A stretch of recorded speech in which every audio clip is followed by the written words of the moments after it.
Story 1. The whisper in the vents. A family in Arizona had been living in their home for less than a year when the strange knocking began. It was always late at night, always quiet, always coming from inside the air vents. At first, the parents thought it was just the house settling, till the knocking started answering back.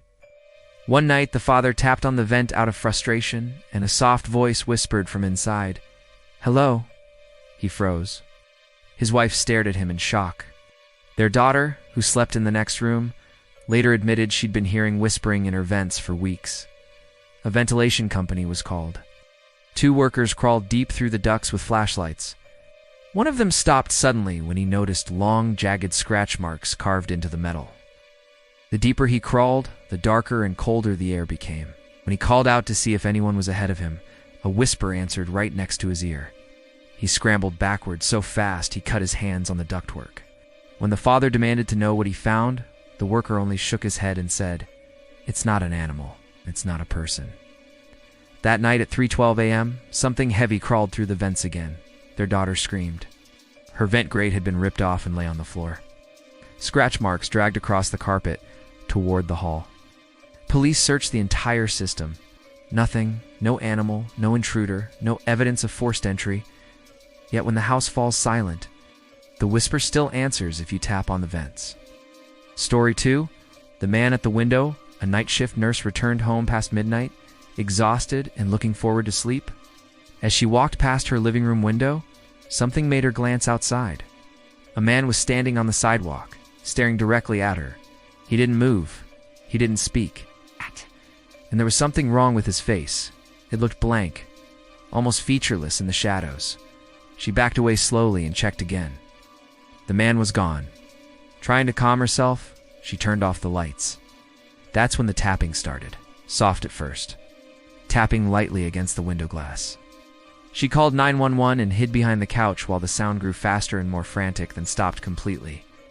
When she peeked through the blinds, the man was right there, inches from the glass, eyes wide, expression frozen and unnatural. He slowly lifted a hand and pressed something against the window. A photograph. A picture of her taken while she was asleep. She screamed. The man disappeared again. Police found no footprints, no fingerprints, and no sign anyone had been outside. But they did find more photographs scattered near the driveway, all taken inside her apartment. None of the windows or locks were broken, tampered with, or even dirty. An officer whispered to her, "Whoever did this didn't break in." She moved out the next day. But to this day, she swears she still sees the man's reflection in dark windows. Story 3. The last recording, a young man was cleaning out old messages on his phone when he noticed a voicemail he had never seen before, marked as new.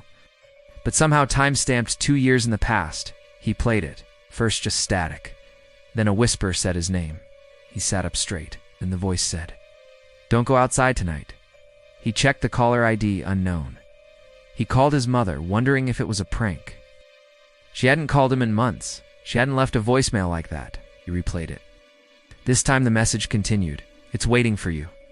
The room suddenly felt colder. He checked his door locked. He looked through the peephole, nothing. When he turned up the volume and played the voicemail again, a new whisper appeared. "Behind you." He spun around. The room was empty. The lights flickered. The static grew louder, not from the phone, but from the air around him. Then the voicemail restarted by itself. The whisper now panicked. "Run." Something slammed against his front door. Hard. The entire frame shook. He backed away as the pounding continued, and then abruptly stopped. Police arrived after a noise complaint from a neighbor. The hallway was empty. Well, the door frame was cracked inward, as if something massive had tried to break in. When the officer listened to the voicemail, he heard nothing but static. But afterward, even when the phone was powered off, the young man swore he could still hear the whisper, soft, close, and calling his name. If this gave you chills, hit like and subscribe. You'll want to hear what comes next.